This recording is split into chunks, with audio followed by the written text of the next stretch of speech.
ایک صوفی بحالت سفر کسی خانقاہ میں پہنچا اور اپنے گدے کو استبل میں باندھ کر ڈول سے پانی بھر کر پلایا اور گھاس اپنے ہاتھ سے ڈالی۔ اس نے اپنی طرف سے گدے کی خدمت میں کوئی کمی نہ کی، لیکن جب عمر شدنی ہو تو احتیاط کیا ہوتا ہے۔ اس خانقاہ کے سارے صوفی مفلس کلاش تھے، اور جیسا کہ حدیث شریف میں آیا ہے کہ مفلسی بعض دفعہ کفر تک پہنچا دیتی ہے، غرض وہ گروہ صوفیہ گدے کو بیچ ڈالنے کے در پہ ہوا اور اپنے گناہ کی تعویل یہ کی کہ ضرورت پڑنے پر مردار بھی حلال ہو جاتا ہے۔ سب نے مل کر وہ گدہ بیچ ڈالا اور مزے مزے کے کھانے لائے اور خوب روشنی کی۔ ساری خانقاہ میں دھوم مچ گئی کہ آج رات کو کھانا بھی ہے اور سما بھی۔ آخر یہ تکلیف اور 3 دن کا روزہ کب تک جھولیاں لے کر بھیک مانگتے پھریں گے؟ آخر ہم بھی تو خدا کے بندے ہیں، ہم بھی جان رکھتے ہیں۔ آخر جو ہو سو ہو، آج تو ہم بھی دولت کی مہمانداری کریں گے۔ وہ مسافر صوفی اصل حال سے بے خبر یہ رنگ دیکھ رہا تھا۔ اتنے میں وہ خانقاہ والے سارے اس کی طرف جھک گئے۔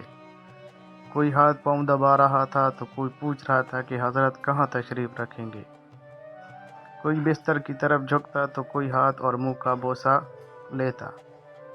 مسافر صوفی نے اپنے جی میں کہا، جب کہ ان صوفیوں کا میلان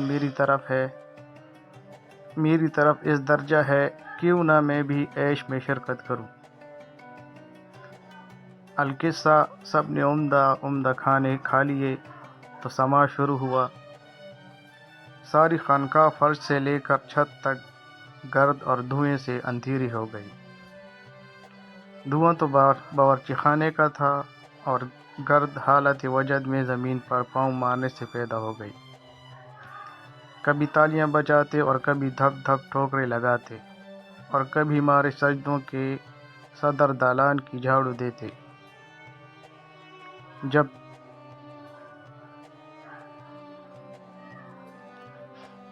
جب سما انتہا کو پہنچا تو قوال نے استائی بلند سروں سے چھیڑ دی، گدہ رخصت ہوا، گدہ رخصت ہوا کی ٹیپ ایسی الاپنی شروع کی کہ اہل سما میں حرارت کی روح دوڑ گئی، اور وہ صوفی بھی صبح تک اسی جوش و خروش میں پاؤں پیٹتا اور سب گانے والوں کے ساتھ گدہ رخصت ہوا، گدہ رخصت ہوا گاتا رہا۔ جب سما اختتام کو پہنچا اور جوش و سرمستی کم ہوئی تو دیکھا کہ صبح ہو گئی۔ صوفی الوداع کہہ کر رخصت ہو گئے اور خانقاہ خالی ہو گئی۔ صرف مسافر صوفی تنہا رہ گیا تو اس نے اپنے بستر کو جھٹک کر باندھا اور حجرے سے باہر نکالا تاکہ جھٹ پٹ گدے پر باندھ کر ہمراہیوں کے ساتھ روانہ ہو جائے، مگر استبل میں دیکھا تو گدہ نہیں تھا۔ اپنے جی میں کہا، شاید خانقاہ کا خادم پانی پلانے لے گیا ہو، کیونکہ اس نے کل پانی بہت کم پیا تھا۔ جب خادم آیا تو صوفی نے پوچھا، گدہ کہاں ہے؟ خادم نے کہا، ہائیں ذرا آپ کی داڑھی تو دیکھو۔ بس پھر کیا تھا، لڑائی شروع ہو گئی۔ صوفی نے کہا، میں نے گدہ تمہارے سپرد کیا تھا اور تجھ ہی کو گدے پر نگران کیا تھا۔ میں تجھ ہی سے لیندار ہوں اور تجھ ہی کو دینا پڑے گا، ورنہ اگر زیادہ حجت کرتا ہے تو چل قاضی کے پاس، تصفیہ ہو جائے گا۔ اب خادم ڈرا اور گڑ گڑا کر کہنے لگا، میں مجبور تھا۔ سب صوفیوں نے مشورہ کر کے یک دم مجھ پر حملہ کر دیا اور اب مجھے ادموا کر دیا۔ بھلا ذرا تو غور کر کے تو کلیجی بلیوں کے بیچ میں ڈال دے اور پھر اس کے محفوظ ہونے کی امید کرے۔ صوفی نے کہا، مانا تجھ سے انہوں نے زبردستی گدہ چھین لیا اور مجھ مسکین کی جان پر مصیبت نازل کی، لیکن کیا تجھ سے یہ بھی نہیں ہو سکتا تھا کہ میرے پاس فریاد کرتا اور کہتا کہ اے بے نوا، تیرے گدے کو لے جا رہے ہیں۔ جب تک وہ لوگ یہاں موجود تھے اس وقت تک تو اس طرح کے جتن ممکن تھے، لیکن اب تو سب چل دیے، اب میں کیسے پکوں گا اور کیسے قاضی کے پاس لے جاؤں گا؟ خادم نے کہا واللہ میں خود کئی بار آیا کہ آپ کو ان کی کارستانیوں سے آگاہ کروں، مگر تو خود بڑی ہی ذوق کے ساتھ سب کے ساتھ مل کر گدا رخصت ہوا کہہ رہا تھا۔